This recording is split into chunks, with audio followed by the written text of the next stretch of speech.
Okay, well, let's get started.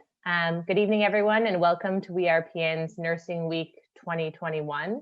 My name is Tiff Blair, and I'm pleased to be your WeRPN host for this evening's event. It's hard to believe that we're already on day 4 of our Nursing Week celebrations. Thank you to everyone who's taken part in our events to date. It's been really great to have you, and of course, special thanks and welcome to everyone tuning in for tonight's inspiring discussion. So we know this year has been incredibly difficult for nurses like you, and we want to take a moment to acknowledge and express our sincere gratitude for everything that you've done over the past year. So thank you so much.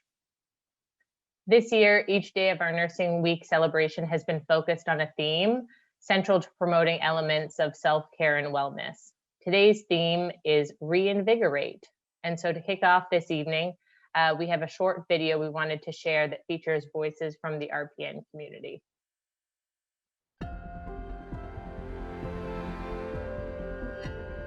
What's memorable and inspiring to me is just how everybody has come together.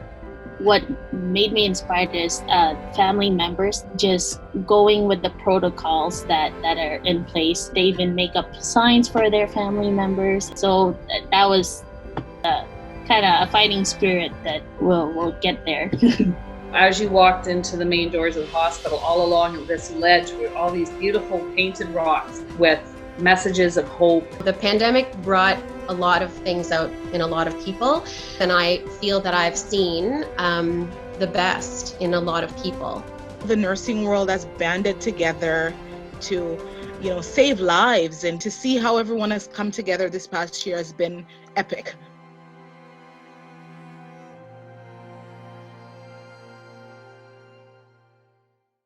Great. Now I'm pleased to introduce one of our generous Nursing Week sponsors, Yvonne Mcdougall Brady from Johnson Insurance, who will share some greetings and introduce our keynote speaker for the evening. Great. Thanks so much, Tiff. Good evening, everyone. My name is Yvonne Mcdougall Brady, and I am a senior consultant with Johnson Insurance, a very proud one. Johnson Insurance is incredibly proud to be a part of the 2021 Nursing Week with all of you at WeRPN. And we really want to celebrate all of you, your peers, your colleagues, and your families. Let me take this opportunity once again to thank each and every one of you for absolutely everything that you've done and continue to do to support all of our communities during this ongoing pandemic. It's been an incredibly long journey for healthcare workers. At Johnson Insurance, we've been providing home and auto insurance for over 10 years in partnership with WeRPN. So we invite all of you to connect with us for your own personal insurance needs so that you can benefit from all the amazing group discounts, unique benefits, and the perks built into our policies for group members just like you. From the entire family at Johnson Insurance to all of you, big, huge thank you for the unconditional giving of your time and expertise, even at the expense of your own families and your own personal safety during this pandemic. We truly recognize that you are the superheroes. So Tiff, you can play the short video.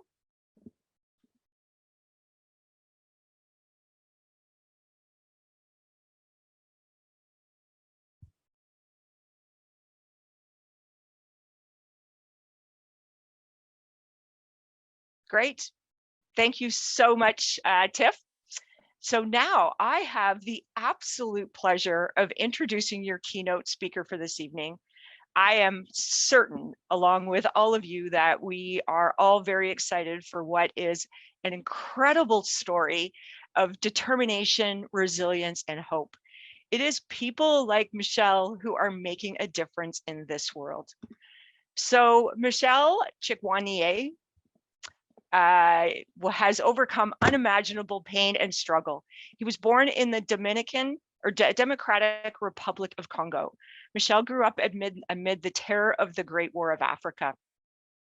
Much of his childhood was ravaged by death and decay of a war that claimed the lives of 5.8 million people, his father included, and forced him to be a child soldier. Now a United Nations Fellow for people of African descent, Michel inspires people to believe in their ability to make a difference and leaves audiences with a new perspective on life a sense of hope through social responsibility and a desire for change. So please, everyone, join me in welcoming Michel. Thank you. All right. Hello, everyone. Good evening. Thank you very, very much to that wonderful introduction, Yvonne. Thank you to Johnson Insurance as well for hosting for helping us host this wonderful event tonight. Thank you to all of you for taking the time out of your evening. I know as nurses, you guys are quite busy. I'm sure you have quite a lot on your hands, but yet you've taken this time to be here with us this evening. So I want to thank all of you.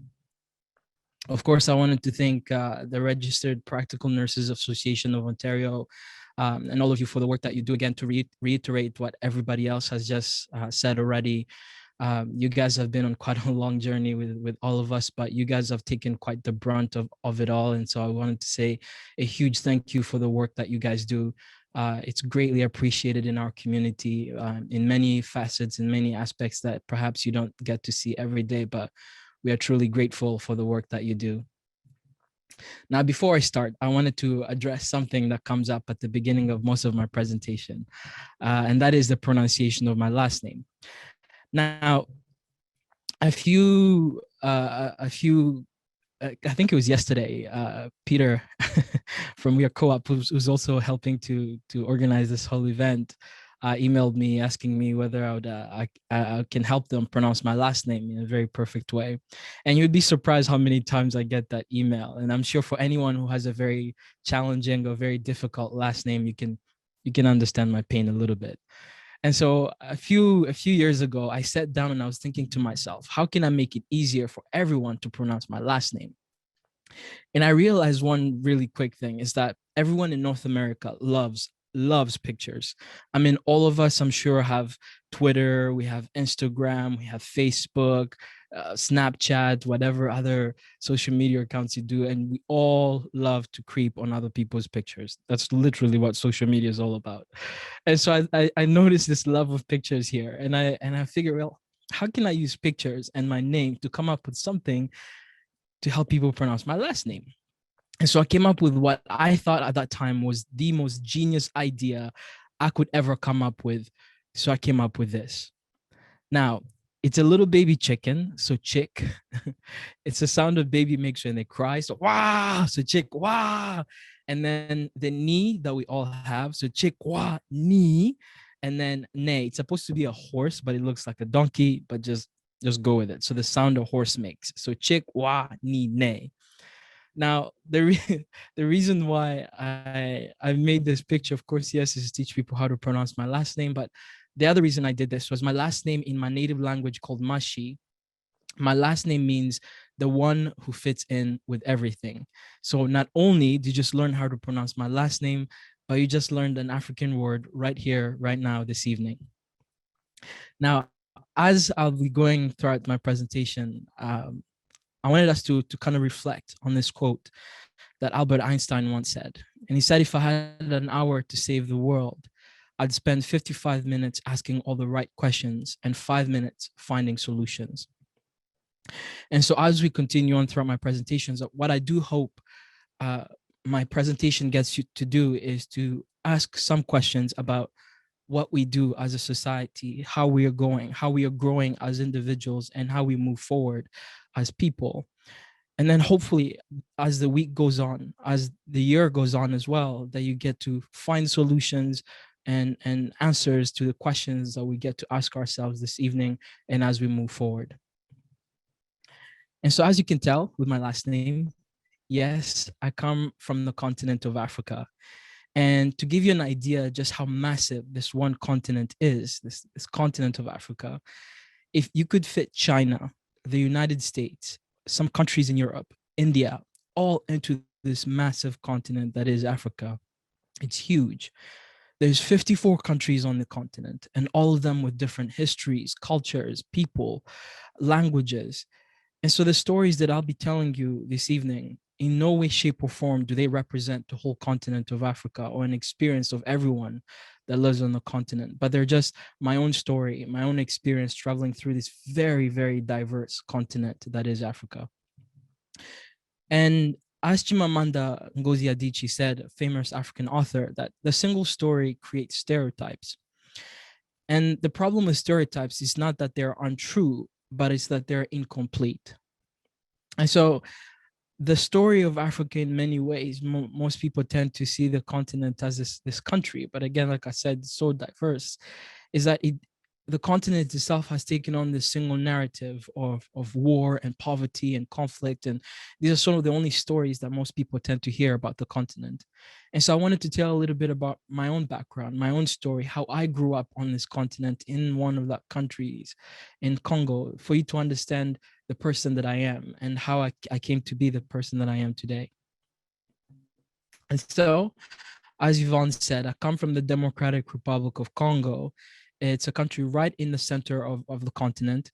It is the second largest country out of the 54 countries on the continent. And to give you an idea what that means geographically, if you were to grab Congo and put it into the map of the United States, it would take over the entire west coast of the US. So that means Montana, North Dakota, Wyoming, Idaho, Nevada, some parts of California, New Mexico, all of them would be able to fit geographically into the country of the Democratic Republic of Congo. So that's just how massive this country is geographically. Now, from the Congo, I come right from the eastern part of the country in a little town called Beni, which is near the border of a country called Uganda.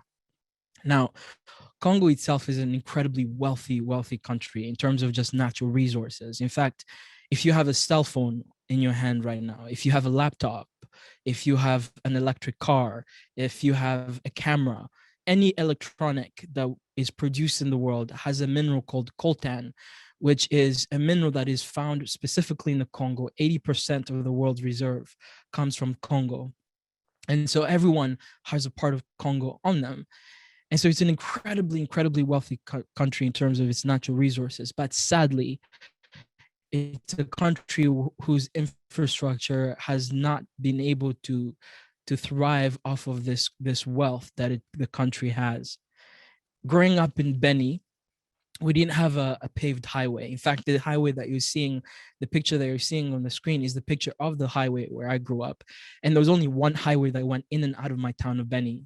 Now, during rainy season, a lot of the trucks that would bring in food and medical supplies would get stuck for weeks. So sometimes doctors and nurses would have to walk all the way to the trucks that were stuck in the mud to grab the medical supplies so they could go back with them in the hospitals. People would have to grab their food and supplies and walk for miles and miles and miles all the way to try and get into town. And if you've ever been on Highway 7 going to Ottawa, that's kind of like to give you an idea of what that highway looked like. It was kind of that way. It was very kind of small in that way. And when you were passing by this highway, you would pass by homes and businesses and so many different places on the highway that were just populated by people. And when you followed this highway all the way through to Beni, as I said, you'd find people that were taking their food from the trucks as they got stuck during the rainy seasons. You'd find women that were walking for miles and miles from the mountains because they don't have money for transportation, and so they'd carry food on top of their head, wearing these beautiful, colorful clothing called bikwembes, and they would walk all the way into the market in Congo, in Beni, which was my favorite part about growing up in Beni. And I'm going to tell you a little bit why. If you've ever traveled around the world, or when the pandemic is over and you want to travel somewhere, I urge you to go to the markets. The markets are some of the most wonderful places you can ever travel to because they tell you so much about the communities. Now, the market in Beni was exactly like that. I know here in Canada, when we go to our grocery stores, we usually have our little carts and we're walking down the alleys with little classical music playing in the background, and we're kind of usually bored just grabbing our little groceries and then going off. But the market in Beni, that's where we did our groceries. And when you walk into the market, there were, first of all, sounds. There was music playing everywhere. There was food being cooked. So the smells that were just passing around, there was always something going on. There were these women that would walk up and down the markets with bananas on top of their heads, and they would scream all day. banana mia moja, which in my native language of Swahili means bananas for $1, bananas for $1.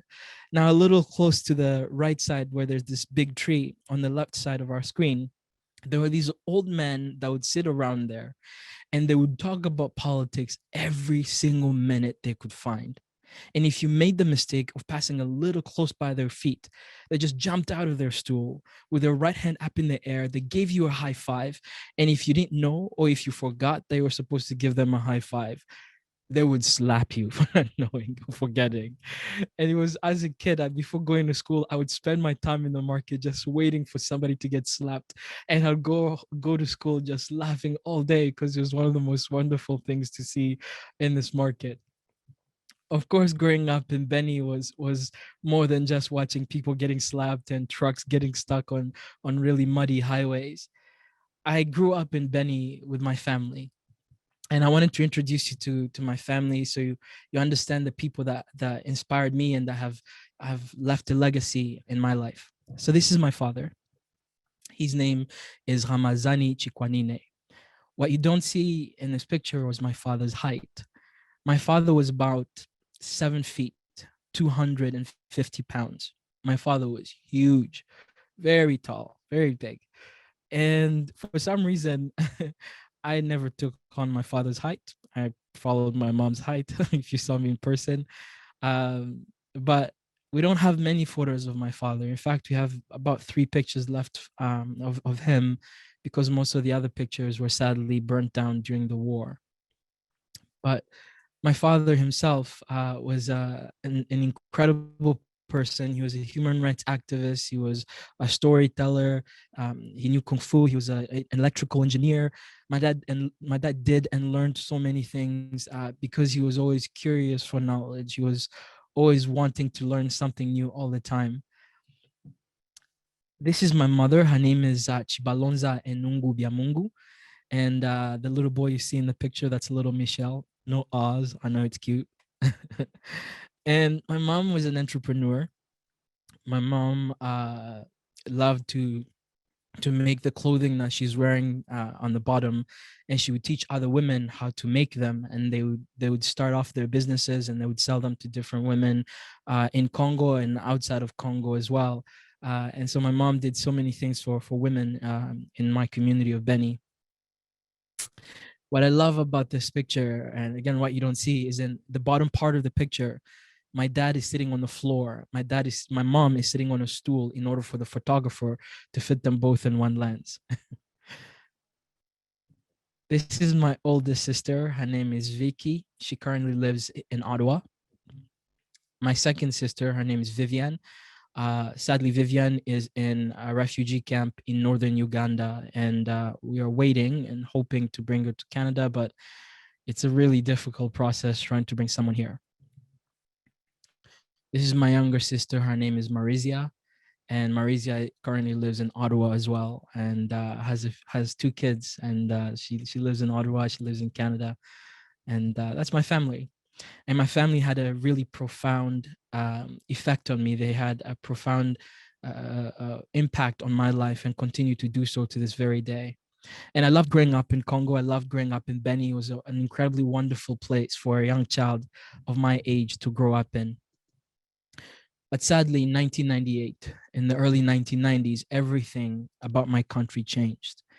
And it changed primarily because of one person who destroyed my dreams when I wanted to become a soccer player. I had dreamed of playing for my favorite team called Manchester United after I watched the soccer game on TV. And back then we had a black and white TV, and you know those old black and white TVs where you had to smack at the very top or grab the antenna and walk around the room to try and see where you could get some maybe some clarity on the picture of the screen. And so we were watching these games, and my cousins always chose the teams that would wear the wider jerseys. I would always choose the teams that would wear the darker jerseys, and all the teams with the lighter jerseys would always win all the time. And then one day, this one team won 6-0, wearing the darker jerseys, and that was Manchester United. And so I had a dream that one day I would play and I'd become the soccer player and play for Manchester United. And all of this forced me to go and play soccer with my friends every single weekend in the soccer field to go and play. Now, we didn't have a Nike store, a Sports Check, or an Adidas store to go and buy a soccer ball. So what we would do is on a Friday afternoon, we would go around Benny looking for plastic bags and paper. I would grab the paper, would make it into a round ball, would grab a plastic bag and wrap it over this paper ball we had just made. And if we find rope, then we'd wrap it over this plastic and paper ball we just made. And this is what we would come up with. And this became our soccer ball.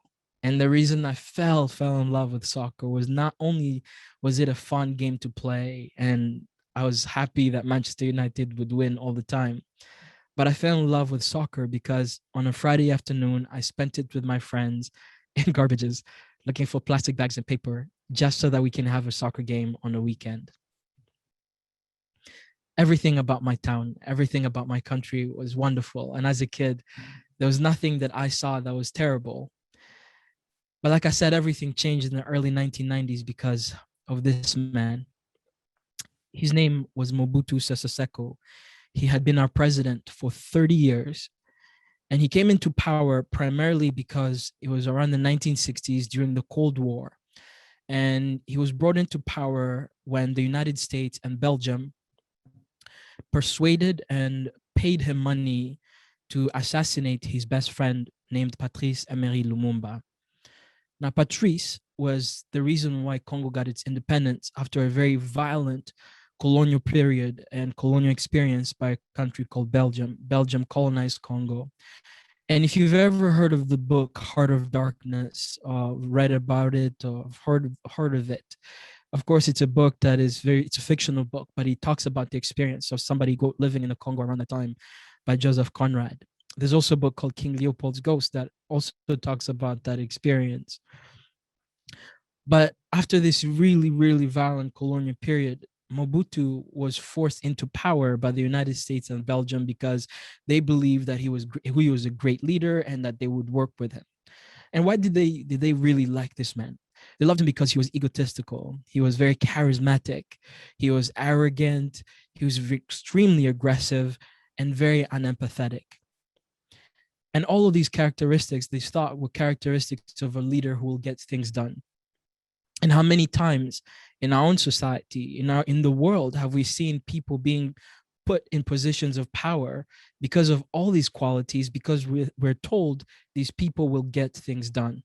How many times in our own workspaces have we seen people be promoted, given positions because they have all these qualities that people think will get things done, yet somehow we always get let down? And in the Congo, that's exactly what happened. I had never heard of a gunshot in my life until the only gunshots, honestly, that I'd ever heard was when I used to watch movies called by Rambo with Sylvester Stallone, or when we would make fake guns out of banana plants with my friends. But the 1990s, everything changed. Mobutu, who had been in power for 30 years, thought he was the king. Every money that was made in the Congo from the natural resources we had would get put into his account in the Swiss bank account. His family was living lavishly. Of course, leaders who have all these characteristics that I talked about end up surrounding themselves with people who think exactly like them. And so Mobutu, who had came into power by betraying his best friend, got betrayed by people who he had surrounded himself with. And he had surrounded himself with people who thought like him, but yet didn't pay them well. And he started getting into conflicts with all these different countries across the neighbored Congo. And the military wasn't being paid well.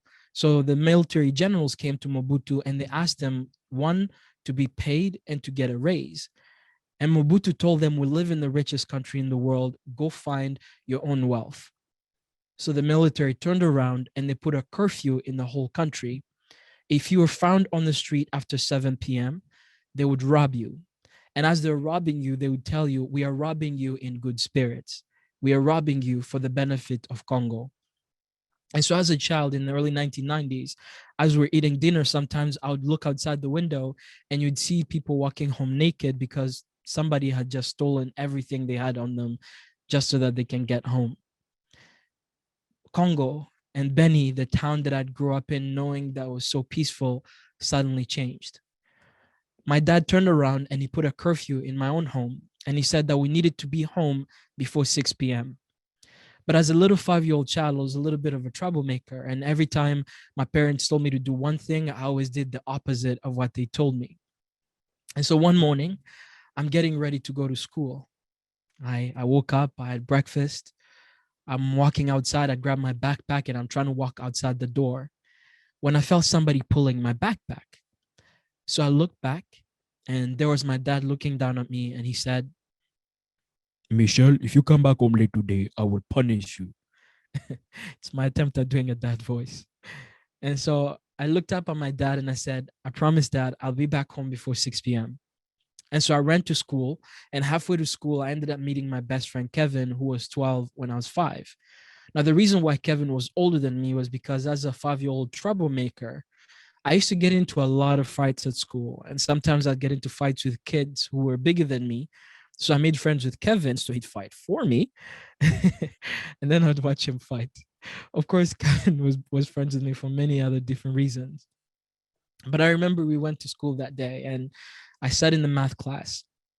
I sat in the back of the class and the teacher was teaching 2 + 2 = 4.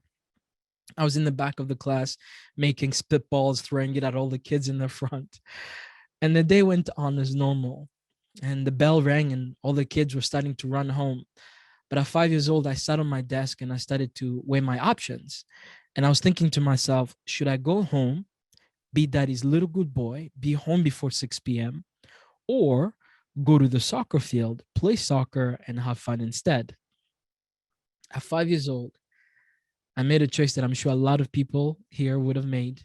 I looked at the front door of my school, and instead of running home to be daddy's little good boy, I ran straight to the soccer field to go play with my friends. And I remember that day very well. That day is seared into my memory to this very day. I remember the smell of grass as I walked into the field. I remember looking at my friend Kevin as he was running towards the ball that had been passed to him. It was a little sunny, but it wasn't too hot that day. And I remember Kevin passing me the ball. And I ran with the ball and I shot it into the roof of the net. It was the best goal I had ever scored. So naturally, I started running around the field screaming, "Goal!" And I took off my shirt and I was waving it in the air. And then I looked around and everyone was looking at me with very serious eyes. Of course, our soccer nets didn't have any nets at all. So if you shot the ball really hard, the ball went really far. So I had to go pick up the ball. So I ran into the grass and ran into some of the trees where the ball had gone to, and I grabbed the ball. As I'm walking back towards the field, in the distance, I see a group of army trucks racing towards where the field was. And so I run to the field. I arrive, I looked at Kevin, and I told him what I had seen. I said, there were soldiers coming to the field. What are they coming to do here? We should probably go home. And Kevin looked at me and he said that they're probably coming to watch us play soccer, so I shouldn't pay attention to them. Kevin was older than me. I thought, of course, he knows everything. So I turned around and I went to kick the ball back into the net. As I'm turning around, I heard the trucks arriving on the field. Then a gunshot went off in the background.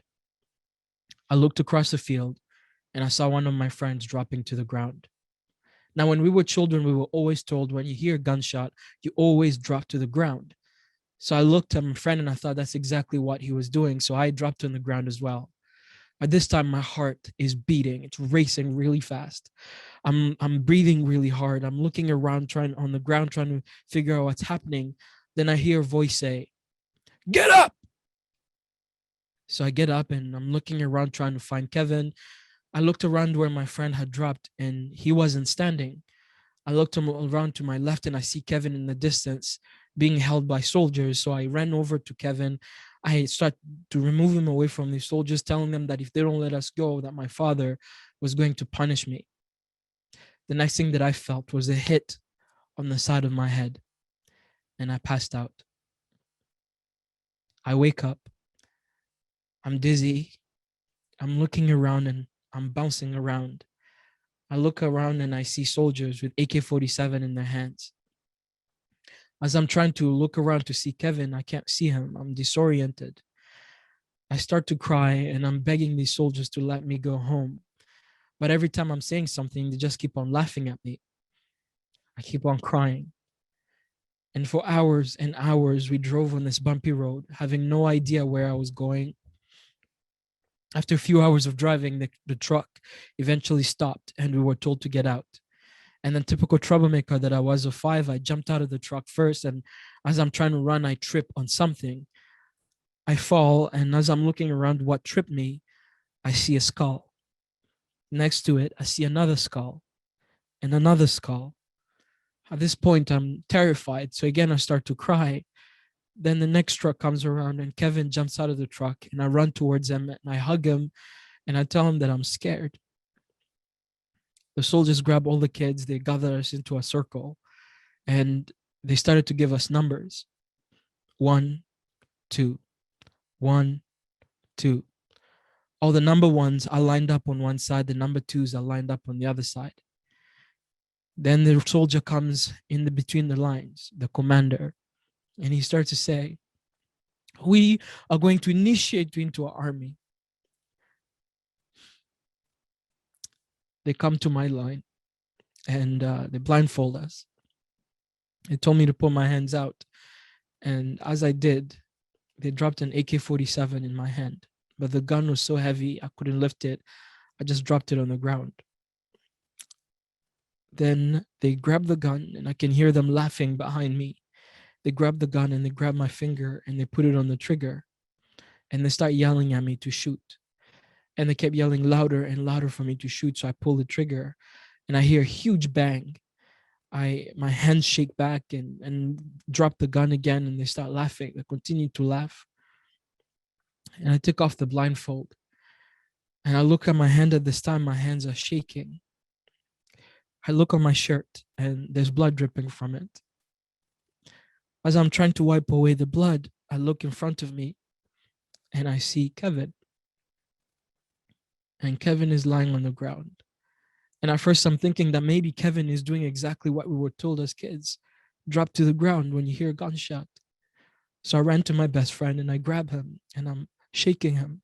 I'm trying to wake him up, but Kevin isn't moving. And I'm waking, I'm shaking and shaking. He's not moving.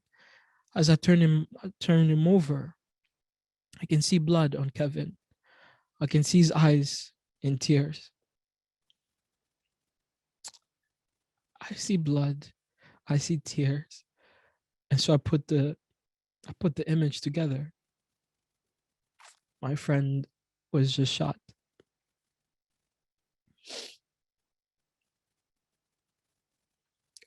I sat there with my best friend in my arms at the age of 5. And as I'm looking at my friend, I'm asking myself what I'm going to do. Then the rebel commander comes behind me and he grabs my shoulder and he said, "You've killed your friend now. Your family will never take you back. We are your only family." For weeks, I was trained to be in the military, how to clean an AK-47, how to put it back together, how to use a knife. Everything the military does, I was trained to do. Then after 2 weeks of training, we were told that there was a village nearby that had food and gun supplies that we needed to take over. So they put us and loaded us into a truck and they drove us towards this village. When we arrived, we were told to get out. And I got out and the younger kids were told to line up at the very front. And the idea was if people see the kids at the front, they won't be scared. So all the younger kids were always at the front. But no matter how much I was terrified of these soldiers, I was more terrified of my father and not being home. And so when I look to my right, I see a clearing of trees. And so as we're walking through the grass towards this village, and I hear this first sound of gunshots, I drop to the grass and I wait, and I wait, and I wait. And I pretended that I'd been killed. Then after a few minutes, I ran towards the clearing to the right as fast as I could. And for 3 days and 3 nights, I ran through a jungle, having no idea where I was going. But I just hoped that somehow I would get home. Somehow, miraculously, I ended up in a town called Butembo, which wasn't far from my town of Beni. It was about 600 kilometers from my town of Beni. And the people from Butembo, I ended up seeing a store that my father and I used to go to buy food supplies for my family sometimes. And I recognized the store and I ended up walking in. And it was at that store that I ended up being taken back to Beni. And I reunited with my family.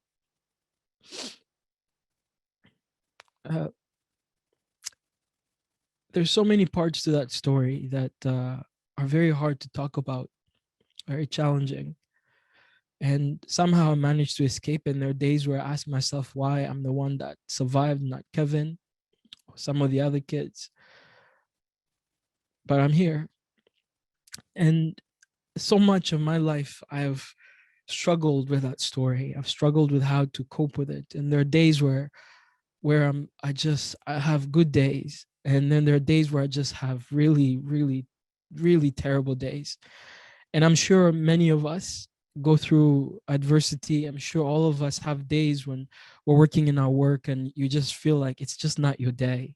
And then there are days where you feel like life is great. You know, you have the great clients, you're either working with great people, and you just feel like it's a great day. And my life seems to be very similar in that way. But what was really hard and what really helped me was I came to start understanding that no matter what I go through, there will always be somebody that will go through something even more difficult than me. And I saw that in the Congo. There were so many people who had stories even worse than mine. And I knew that I couldn't be that way. So I started to ask myself, well, what is it that I can do? And that's what all of us do, because every single human being faces adversity at some point in their life. Each and every one of us will. And some people face really, really hard challenges, and some it's very small. But the way we respond to those challenges is really what defines us as human beings. And for me, the very first thing I did is to ask myself why this happens to children. Why is it that children will be put into such an experience? And so I was very curious. Just like my father had instilled in me a curiosity for knowledge, I started to do research. I wanted to learn about why children were facing such atrocities around the world. And that's when I started learning about my father's work in human rights. I became curious about it. I wanted to understand what human rights actually means. And I'm sure many of us have heard of the term, but perhaps have no understanding. Perhaps we use it on a day-to-day basis, but we don't even know what it means. But basically, all it means is just that every single human being, you, myself, all of us have an incredible and a right to education, to association, to religion, to just freedom, to life in general. Yet there are so many people around the world that don't have this, and especially children. They have the right to life, to survival, and development. And every time I kept reading this, I kept asking myself, why didn't many of the Congolese children have the right to life, to survival, and development? Why is it that they're having challenges in that? Then I end up realizing that one of the reasons why child soldiers continue to exist in the world today is because of the proliferation of small armed weapons around the world. So the sale of armed weapons around the world. And it just so happens that the countries that sit on the Security Council at the United Nations, the 5 countries that sit on it, are also the countries that sell the most weapons around the world. And sadly, last year in 2020, the world spent $2 trillion on war, on our militaries. $2 trillion. This is at a time where we know that the violence that happens around the world costs us $14.3 trillion every year. It's costly to be involved in violence every single time. Yet we know the things that help our communities to grow, our communities to move forward. It is education, it is healthcare, and many other social programs that we understand. Yet as people, as nurses, I'm sure you understand that sadly, the leaders that we elect, especially leaders with the qualities that I talked about, like Mobutu, end up cutting programs like healthcare, like education, and many other social programs that could help the world move forward, that could help build our communities. So I was angry. I had child knowing that my story was not just my own, that there are 250,000 child soldiers fighting in many conflicts around the world. I was so angry and upset. I couldn't believe that something like this could ever happen. But I didn't know what to do. I didn't know what to do. And I'm sure so many of us, when we are faced with challenges in our own lives, we come to a point where we feel like, I don't know what to do moving forward. I came to that realization. Then I went back to the one person who had inspired me the most. And he was my father. And my father inspired me and continues to inspire me to this very day because he was a very resilient person.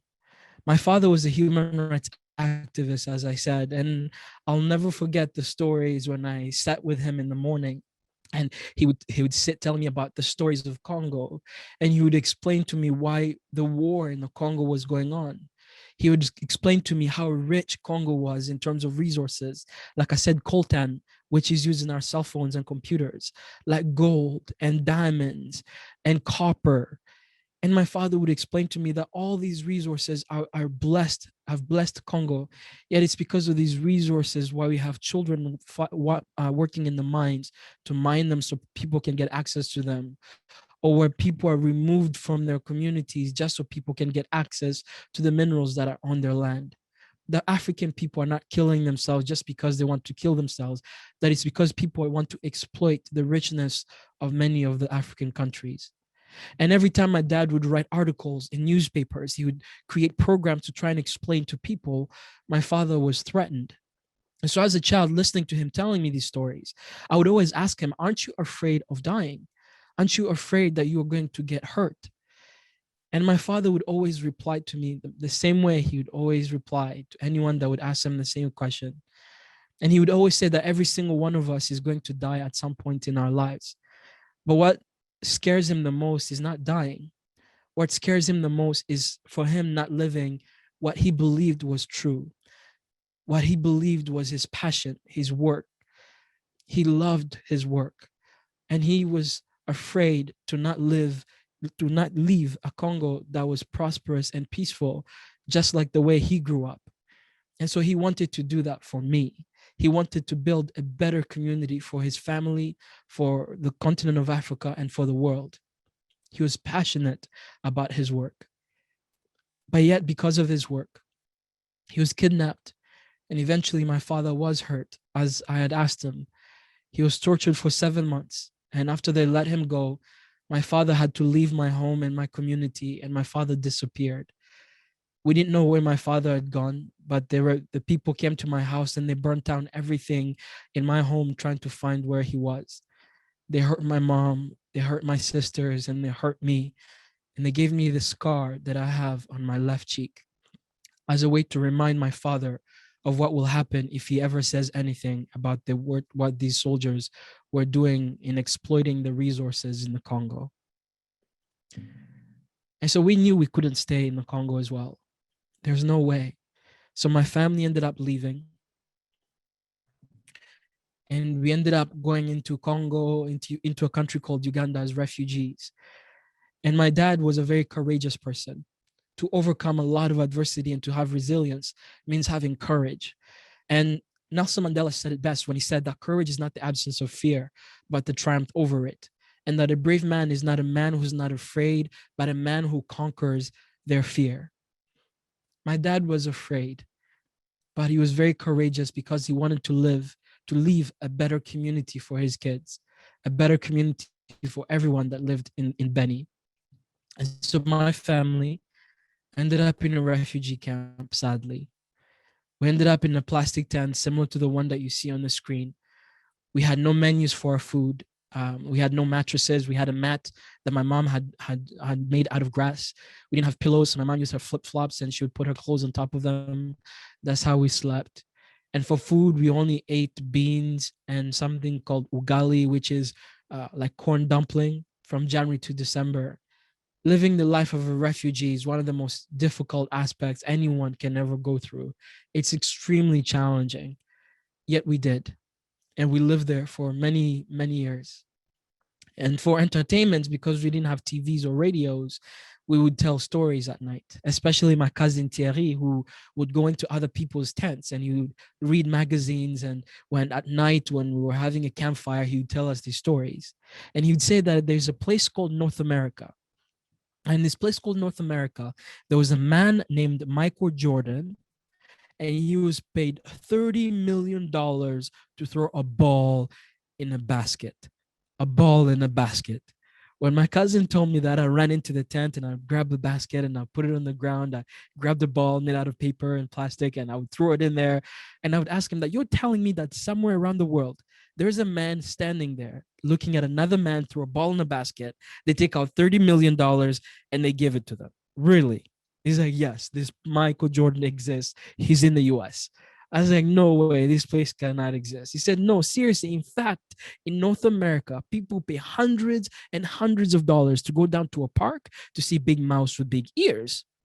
I was like, no way, no way.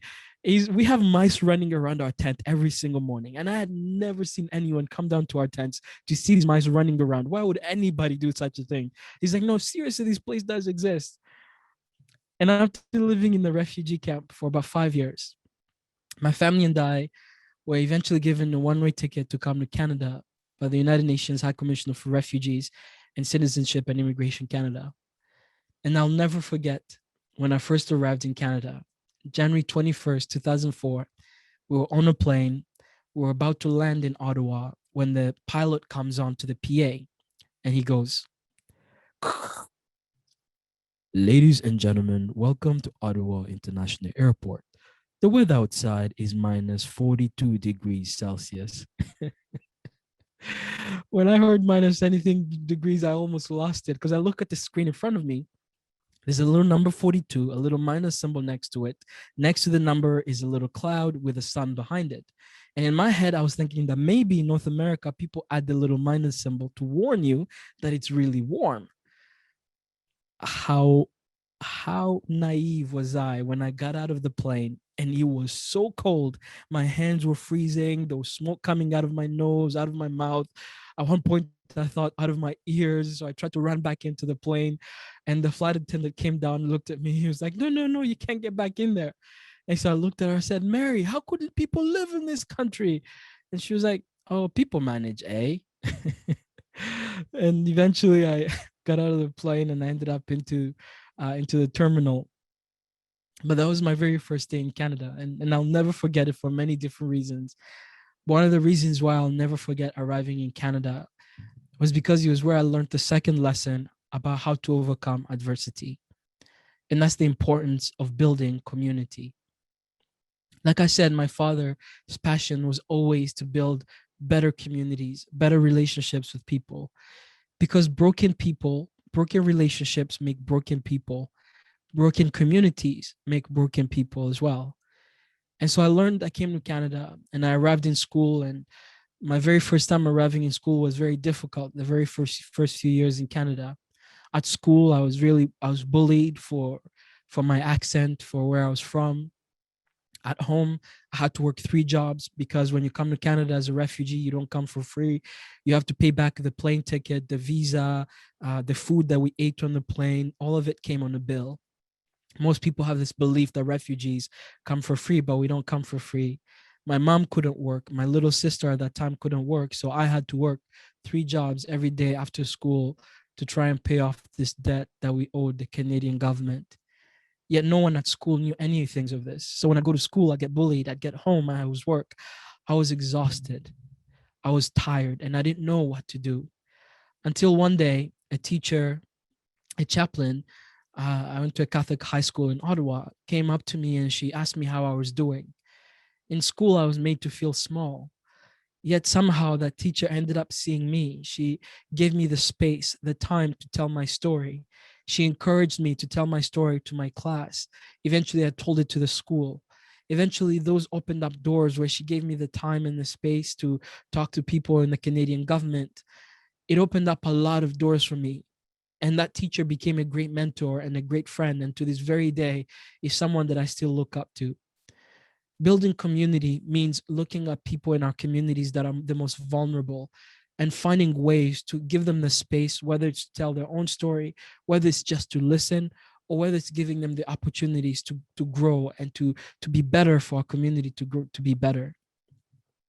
And I learned all of these stories when I was a kid, growing up as a kid, the stories that my father told me of the people that inspired him about his work to build better communities.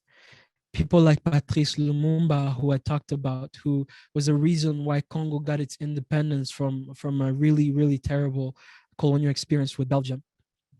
Or people like Kwame Nkrumah from a country called Ghana in West Africa, who, just like Patrice Lumumba, fought really hard to get his country of Ghana to gain independence from a really terrible and very violent colonial experience with Britain. Or people like Thomas Sankara from a country called the Burkina Faso, which is to the north of Ghana, who was a fierce feminist and believed that women should be given the opportunity to help grow their communities, to lead and to be in positions of leadership. And he did. He made women in his cabinet when he became president. He was an incredible African leader. Or people like Wangari Maathai from a country called Kenya in East Africa, who was the first African woman to get to be given the Nobel Peace Prize for her work on the environmental movement. She was incredible, and she's an incredible hero. And all four of them inspired my father because of their passion for building communities, better communities, even when they had little resources to do so. And it's not just them. Even here in Canada, we have incredible young people who show us examples of why it's so important to build communities every single day and how to do it. People like David and Travis, who were from Nova Scotia on the east coast of Canada, and they were in grade 12. And during the grade 12 year, on the very first day of grade 12, they noticed a grade 9 kid coming in for the very first time in high school, and he's walking through the hallways. He was wearing a pink shirt. This child, this grade 9 student, ended up being bullied all day for wearing this pink shirt. David and Travis saw this, and instead of being quiet, instead of being silent, they decided they were going to do something about it. So they ended up messaging all the school and on Facebook and on Twitter, and they told everyone to come the next day wearing pink shirts to stand in solidarity with this grade 9 student who was being bullied. And the next day, all the students came wearing pink shirts, and the ones that didn't have pink shirts, David and Travis made sure to go buy some shirts so that they can give them these pink shirts. And that's where National Pink Shirt Day came from these two Canadian boys from high school who wanted to stand up against bullying. Or people like Marley Diaz, who at 11 years old, she loved reading books, but she noticed that all the books she was reading, there were always Black people who were never in the books as heroes, especially Black women. So she decided that she wanted to find books that portrayed Black women as heroes too. And so she decided to find 11,000 books that she can find that had Black people and Black women as heroes. And she became a huge advocate for reading, that she ended up raising money to give books to kids around the world who didn't have the opportunity to get access to books. At the age of 11, she saw a problem in her community and she decided to do something about it.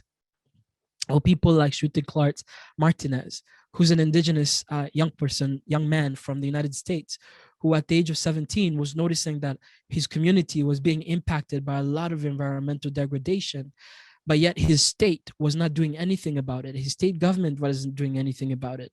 So at the age of 17, he took his state government to court to try and get them to do something about the things that were happening in his community. He ended up going all the way to the United States Supreme Court, taking his state and forcing them to do something to help the environment in his community. A 17-year-old boy noticing a problem in his community and doing something about it. Or not so long ago, the young people who were sadly part of a school shooting in the United States, and they started to start a group called March for Our Lives to do something about gun violence in their own community. Every day, Young people see a problem in their community, they decide to do something about it. This is what great community means. As I said, it takes great resilience to overcome adversity. As my father showed me every single day, it is not easy to face the challenges that we face in our lives, but we have to go through it with courage, because it is very important to continue to build better communities and better relationships with people that we have in our community. And community is so important because that's what upholds the work that you do, the work that I do. Without our communities, without a great understanding and great relationships in these communities, we all fall apart. And the last part, which is incredibly important, because it takes great work. It takes a lot of heavy work to do the work that you guys do. As we've said all throughout this pandemic, it's been such a long journey. And I'm sure all of you are feeling the heavy burden emotionally of carrying of the work that you guys do. And I understand, I empathize as somebody who has gone through something so challenging that there are days where I don't feel like I want to wake up, where I feel so lost and tired and exhausted. Yet I remember my father. I remember the people that I've met who have gone through so much in their life, yet continue because they want to build better communities. People like my friend, James Thutch.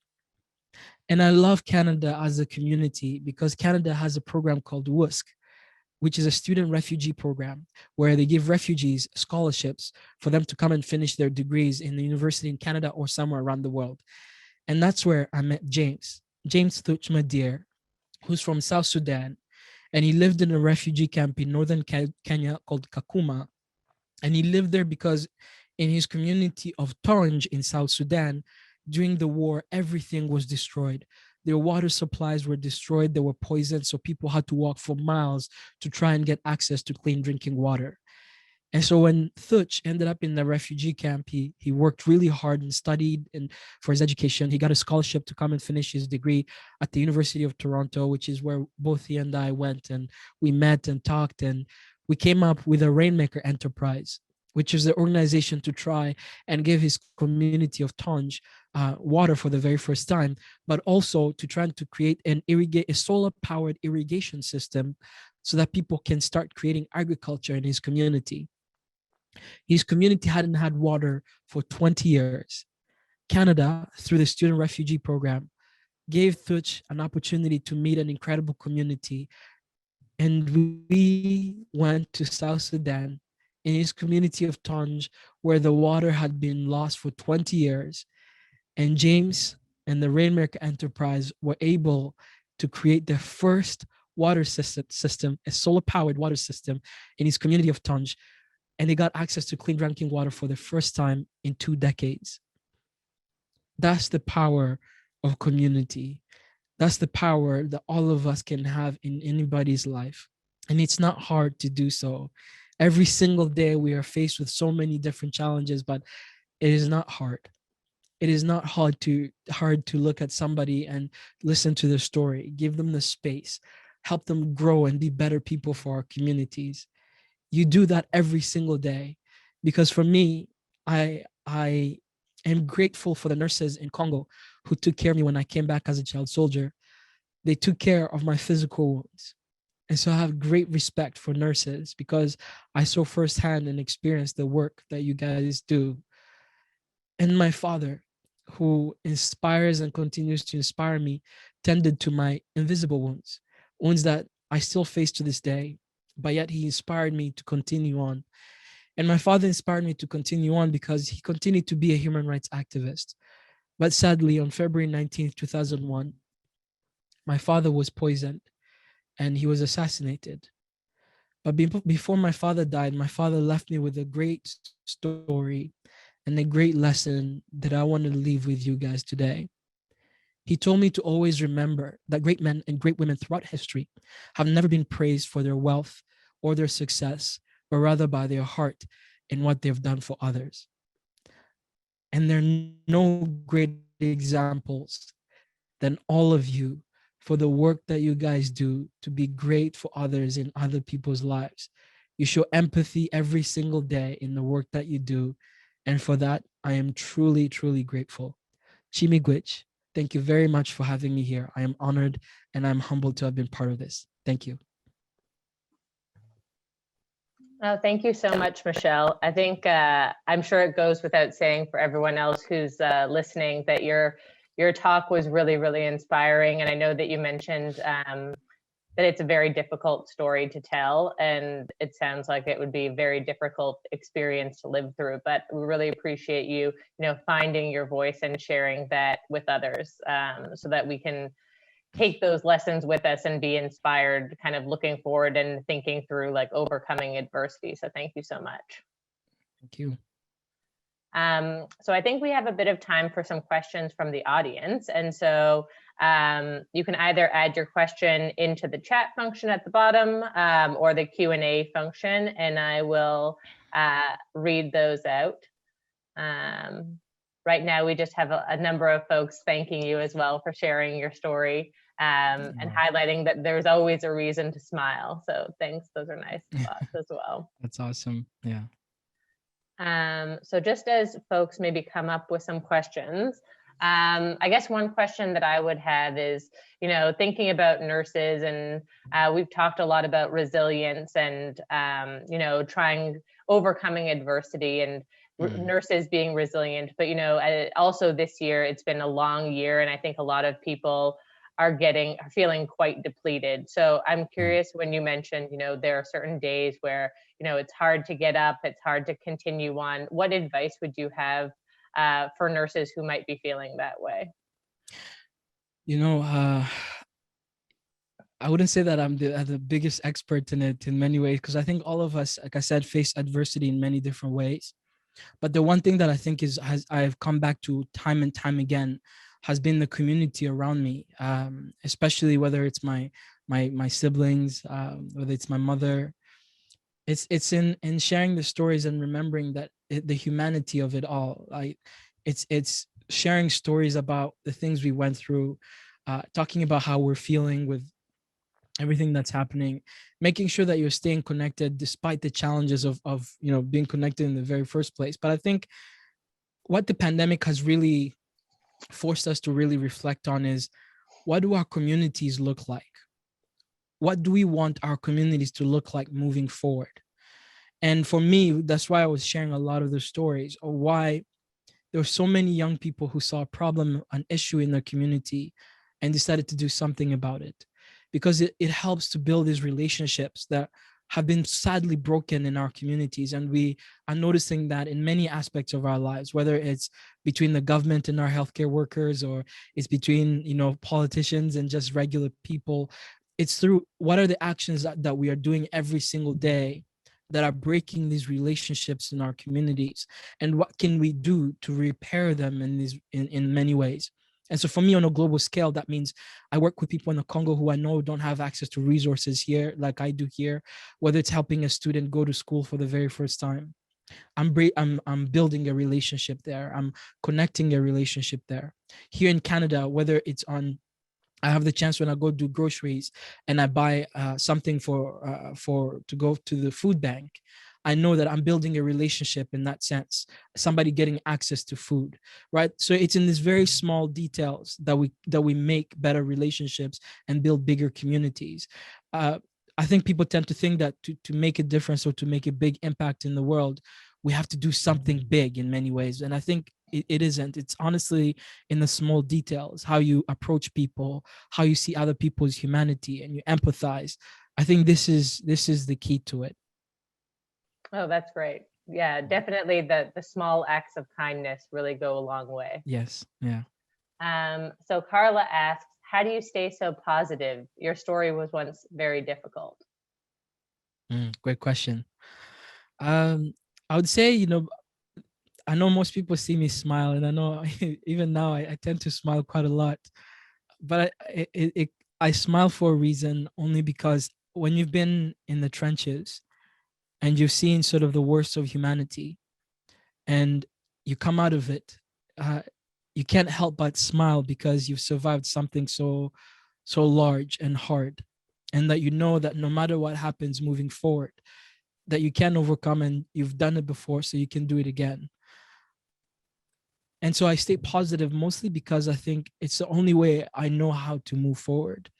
if I've been in a place in moments where I was in a very dark place, where I wasn't this positive person that I am today, where I was really sad and really depressed, and there I do have moments like that. I'm not positive all the time. I do still have moments where I will have difficulty sleeping, because I'm still, of course, dealing with the trauma of going through what I went through in terms of PTSD.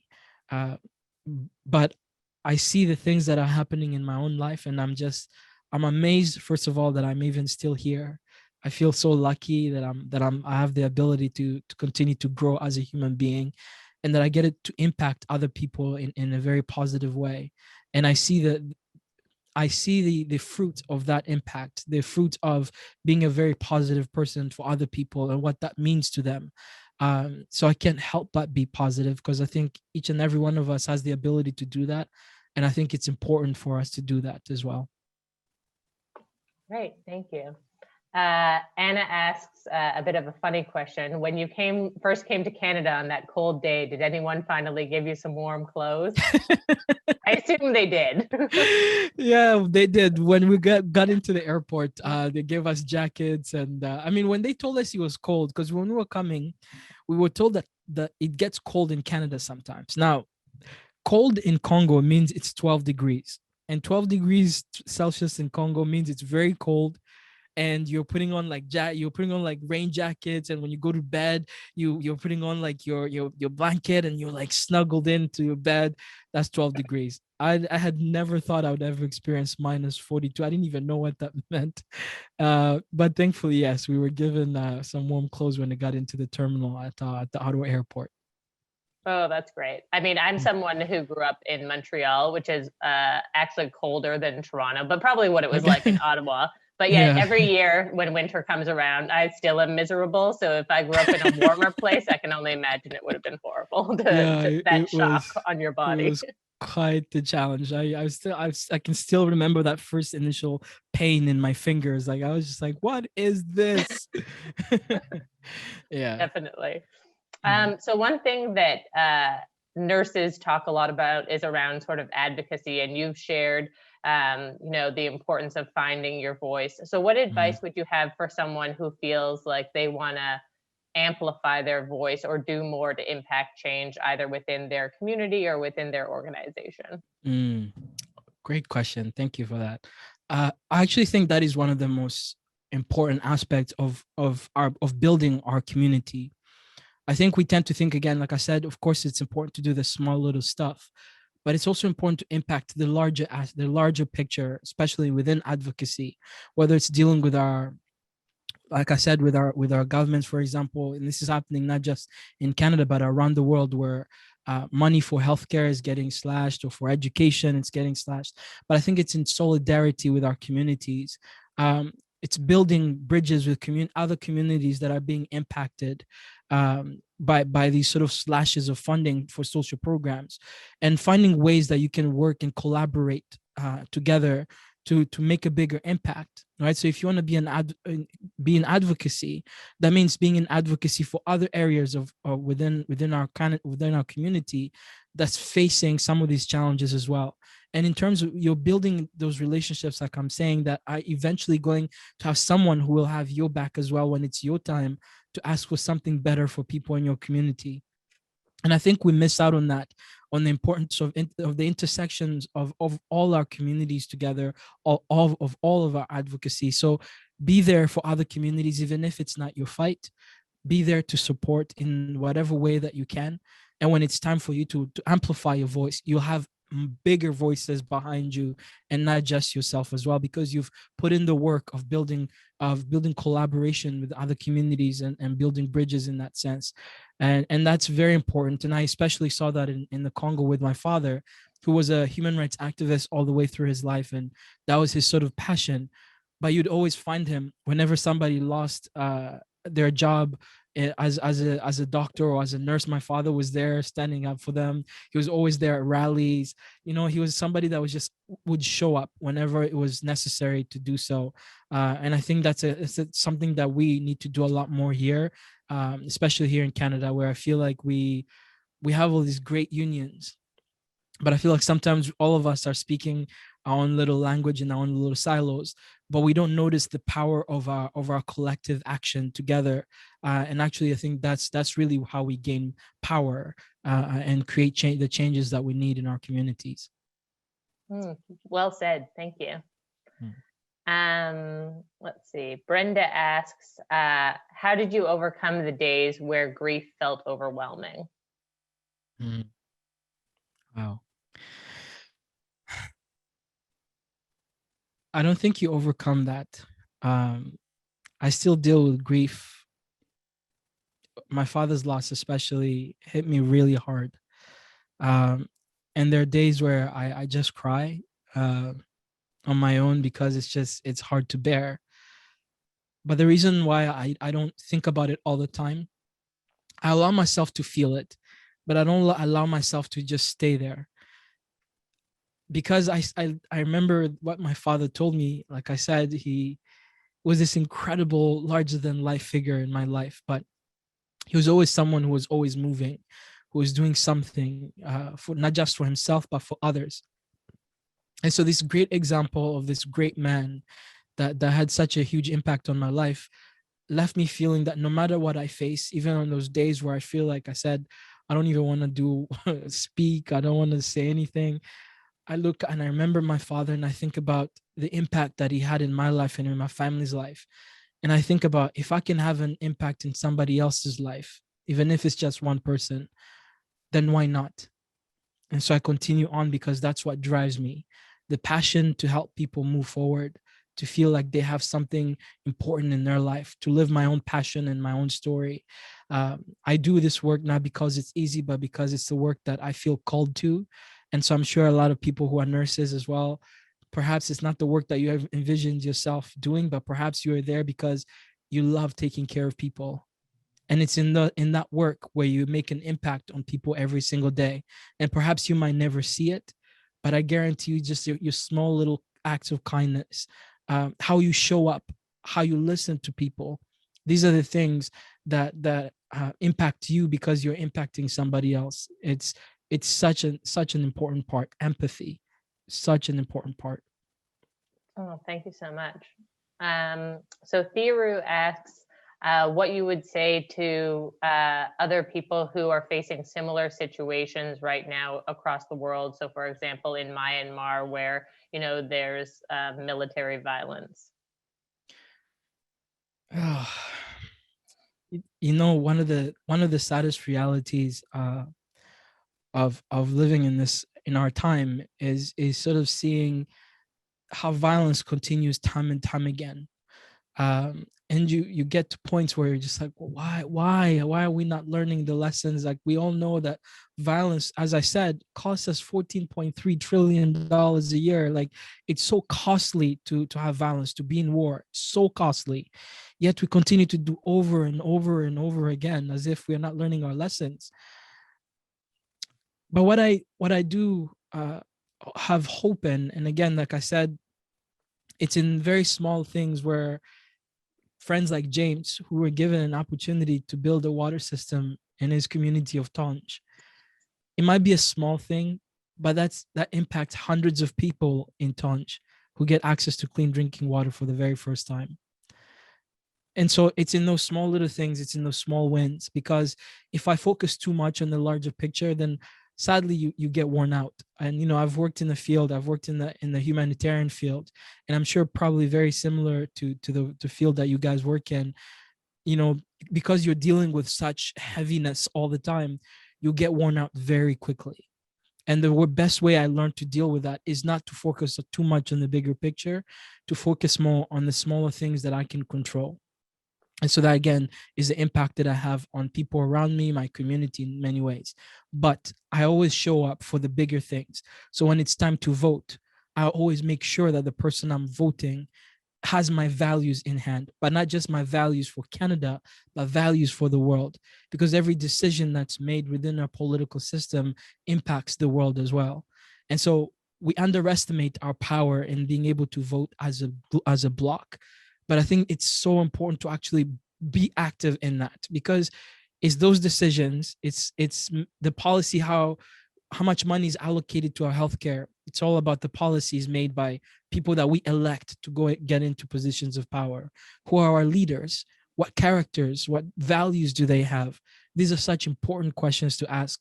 And so the bigger picture for me comes into how can I impact that on a very political stage?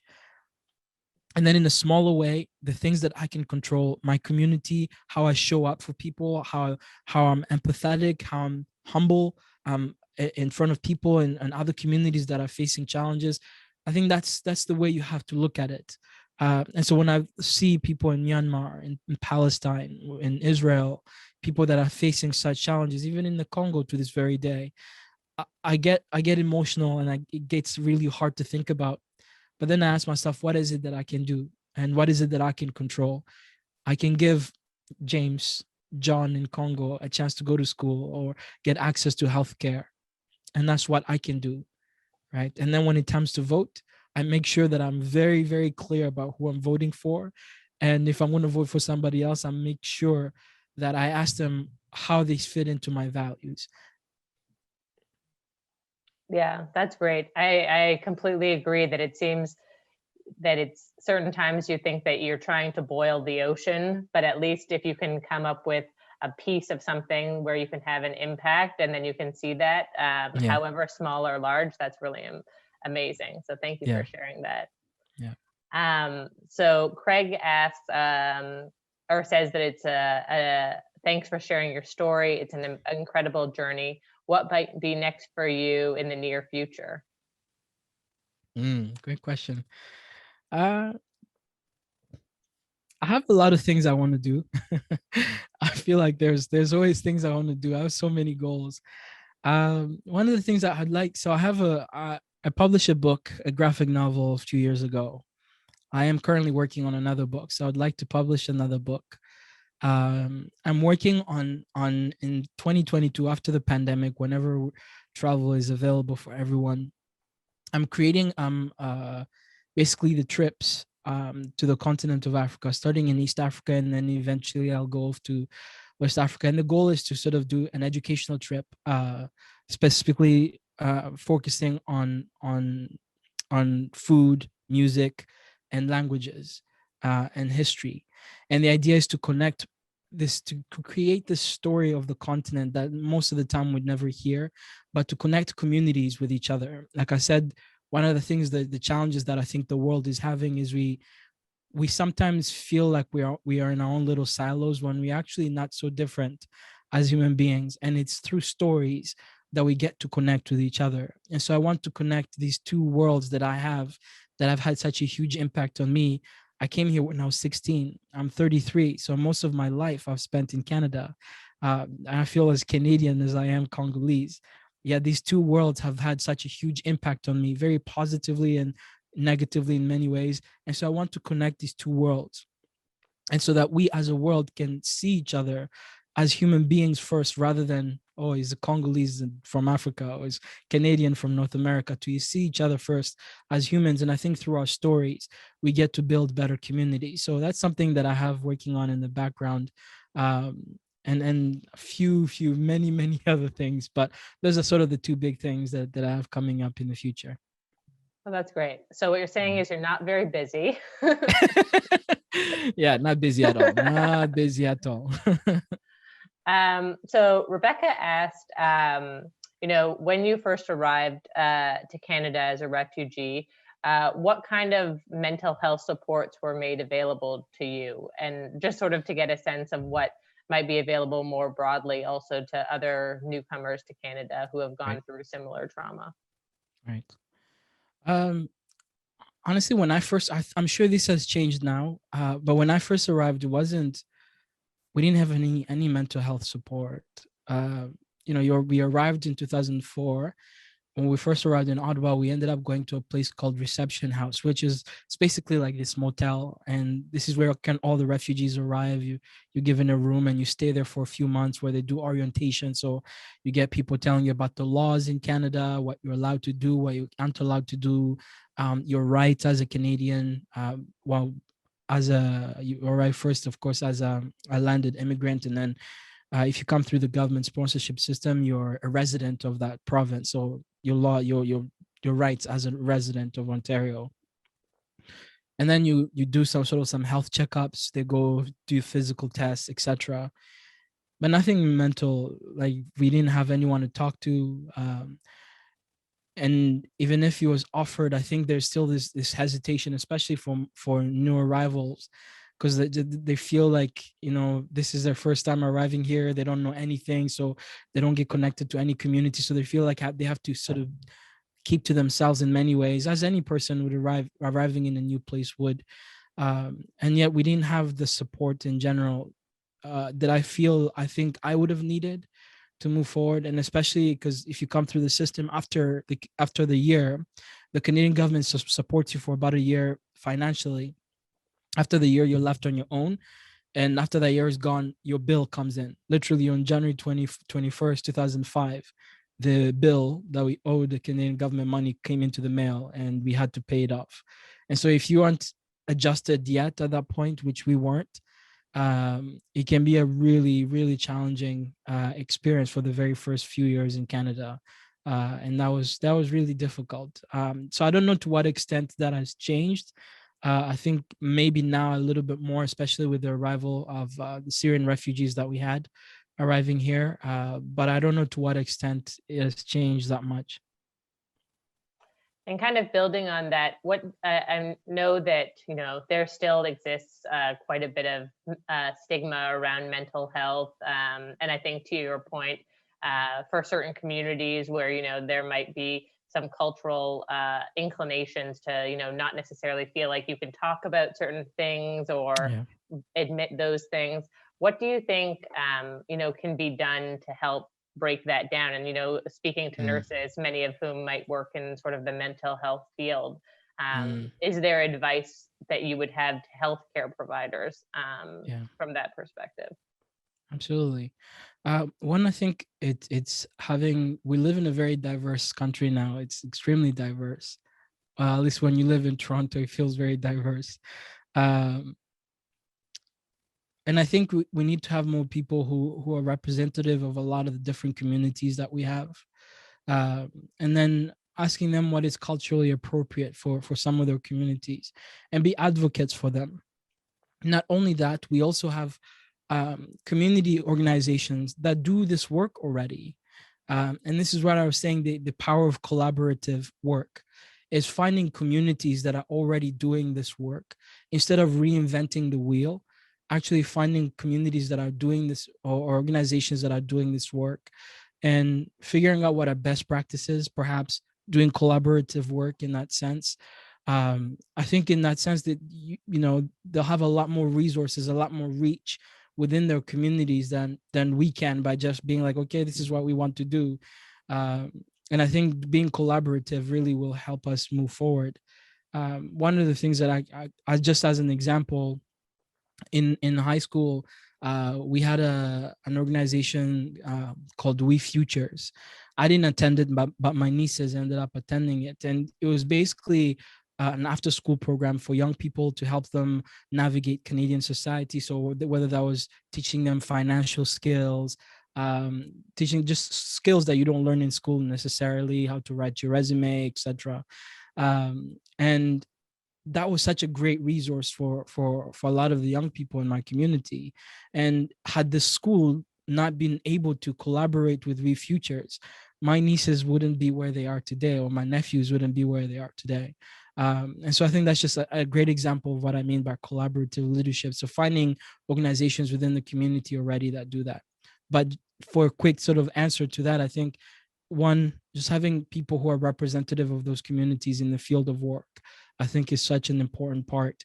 And just knowing that it might take time, right? It might take time, but it's just building the relationships from the ground up, I think works in different ways to opening up those communities and showing the benefits of these things in many ways. And I think people will open up slowly. It takes a few generations to change some of the stigmas. I for sure know that, but eventually people get there. Great, thank you. So Courtney asked, have you found healing in the work that you do in creating sort of healing communities related to kind of a collective trauma experience? Yes, absolutely. In fact, it's like I said, whether it was James Tuchma, who he himself was also a former child soldier. We have another one named Mcdougall, who's also from South Sudan, who was also a former child soldier, and he's also helping to sort of do incredible work. His realm of work is more into the spiritual healing side. Um, so I've been able to build a lot of communities around me. I built a lot of great relationships with people through my work that have really helped me move forward. My speaking, what I do now as a speaker, has come about because of the relationships I've created in Canada. Again, like I said, he was a teacher in high school, a chaplain from a Catholic high school, who gave me the time and encouraged me to be able to tell my story. She gave me the space to be able to just listen to me and the things that I was going through, and was there to give me the space to grow as an individual. She was a great mentor for me and continues to be. And so, yes, a lot of the relationships I've made here have helped a lot in my healing process and continue to do. Great, thank you. So sort of as we close out the evening, I'm curious if you wanted to leave sort of one lasting message. I mean, there have been many messages and lessons throughout your talk, but if there was one message you wanted to leave everyone with tonight, what would that be? It's something my father told me when I was young. Well, there are two. So the first one is sort of like an African proverb that my dad used to tell me a lot, and I never really understood it until I grew up. But he always said, if you think you're too small to make a difference, try sleeping in a room with a mosquito. I always laughed at it. I was like, what do you mean? But then, yeah, once you sleep in a room with a mosquito, like you'll definitely feel it. And the other one is also another African proverb that if you want to go fast, go alone. If you want to go far, go together. And I think that speaks to what I was talking about, the importance of collaborative leadership. I think throughout the pandemic, we're being asked, like I said, what type of community do we want to build for ourselves? And I think for me, that is a community that is in sync together, that is there for each other in all aspects of our lives. And I think we're on the way there, but I think we need to do that more. And so I hope we continue to build those relationships. Wonderful. I think that's a great way to conclude the evening. So I just want to take a moment to thank you so much again for joining us tonight and for sharing your story. I know that you've given me a lot to think about and a lot of perspective and inspiration. And I really like the idea of, small acts and trying to just have a positive impact every day. And I think that I'm sure our audience would resonate with our audience as well. So thank you so much. Thank you very much. And I also want to take a moment to thank everyone who's joined us this evening.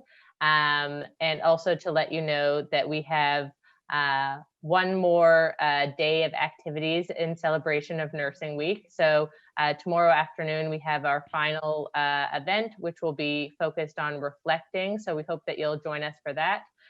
We'll also have some raffle prizes to give away. And so tomorrow afternoon's event, we'll be hearing from an award-winning medical doctor who will speak about the impact of burnout and resilience. So I think that'll be a nice way to close out the week. So you still have a chance to register at WeRPN.com. So thank you so much again for everyone who joined us this evening, and happy Nursing Week.